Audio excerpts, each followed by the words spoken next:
আসসালামু আলাইকুম। প্রথম আলো থেকে পড়ছি। 280 আসন কমেছে সরকারি মেডিকেল কলেজে। স্বাস্থ্য মন্ত্রণালয় সরকারি ও বেসরকারি মেডিকেল কলেজের আসন কমাচ্ছে। আজ সোমবার একটি স্মারকে সরকারি মেডিকেল কলেজে 280টি আসন কমানোর কথা বলেছে মন্ত্রণালয়। বেসরকারি মেডিকেল কলেজের আসন কমানোর স্মারকও খুব শীঘ্রই প্রকাশ হবে বলে মন্ত্রণালয় সূত্রে জানা গেছে। দেশে সরকারি মেডিকেল কলেজ আছে 37টি। এই কলেজগুলোতে আসন ছিল 5380টি।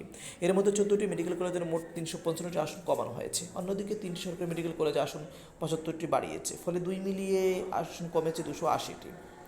দেশের 8টি পুরনো সরকারি মেডিকেল কলেজে আসন ছিল 250টি করে। এদের প্রতিটি থেকে 25টি আসন করে আসন কমানো হয়েছে। এই কলেজগুলো হচ্ছে ঢাকা, চট্টগ্রাম, ময়মনসিংহ, রাজশাহী, সিলেট, বরিশাল, রংপুর ও sir Salimullah medical college.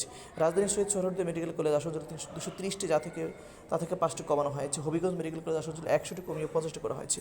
Netrokona, Naogaon, Magura, Chandpur medical college আসন ছিল 75টি করে। প্রতিটি থেকে 25টি আসন করে আসন কমানো হয়েছে। গাজীপুরে তাজউদ্দিন আহমেদ মেডিকেল কলেজ, হুট্টগিলি মেডিকেল কলেজ ও টাঙ্গাইল মেডিকেল কলেজ আসন 25টি করে বাড়ানো হয়েছে। 23টি মেডিকেল কলেজ আসন সংখ্যা পরিবর্তিত আছে। দেশে মোট মেডিকেল কলেজ 110টি, সরকারি 37টি বাদে বেসরকারি মেডিকেল কলেজ 67টি। এছাড়া একটি আর্মড ফোর্স মেডিকেল কলেজ ও 5টি বেসরকারি আর্মি মেডিকেল কলেজ আছে।